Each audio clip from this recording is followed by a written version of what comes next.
মা মেয়ে হত্যার রহস্য কেন হলো এই হাড় কাঁপানো ঘটনা?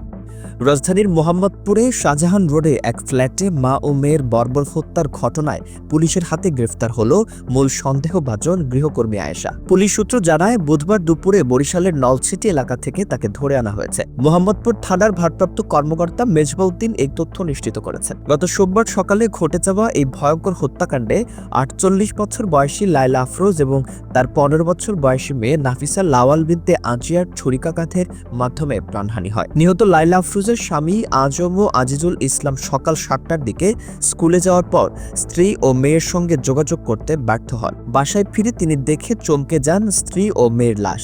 এজাহারে উল্লেখ করা হয়, বাসা থেকে মোবাইল ফোন, ল্যাপটপ, স্বর্ণালংকার ও নগদ টাকার মতো মূল্যবান জিনিসপত্র লোপ পেয়েছে। ঘটনার সিসিটিভি ফুটেজে দেখা গেছে, হত্যার পর এক নারী স্কুল ড্রেস পরে কাঁধে ব্যাগ নিয়ে ফ্ল্যাট থেকে বের হয়ে যাচ্ছে। এই নারীর প্রাথমিক তদন্তে শনাক্ত করা হয় ২০ বছর বয়সী আয়েশা হিসেবে, যিনি ৪ দিন আগে নিজেকে পরিচয় দিয়ে গৃহকর্মীর কাজ নিয়েছিলেন। ফুটেজ অনুযায়ী সকাল ৭টা৫১ আয়েশা বাসায় প্রবেশ করেন এবং সকাল ৯টা৩৫ নাফিসা স্কুল ড্রেস পরে বাসা থেকে পালিয়ে যান। তদন্ত সূত্র জানাচ্ছে, আয়েশা নিজের আসল নাম ও ঠিকানা গোপন করেছিলেন এবং কাজের সময়ে কোনো মোবাইল ফোনও সঙ্গে ছিল না। পরে যে ফোনটি তিনি নিয়েছিলেন তা বন্ধ করা হয়। আশপাশের সিসিটিভি ক্যামেরাগুলোর বেশিরভাগই অচল থাকায় পুলিশকে ম্যানুয়াল পদ্ধতিতে তদন্ত চালাতে হয়। ময়নাতদন্তে জানা গেছে, লায়লা আফরোজের শরীরে প্রায় ৩০টি এবং নাফিসার দেহে ৪টি ছুরিকাঘাতের চিহ্ন রয়েছে। মোহাম্মদপুর থানার ভারপ্রাপ্ত কর্মকর্তা মেজবাউদ্দিন জানিয়েছেন, হত্যার সঠিক কারণ এখনও স্পষ্ট নয়। মৃতদেহ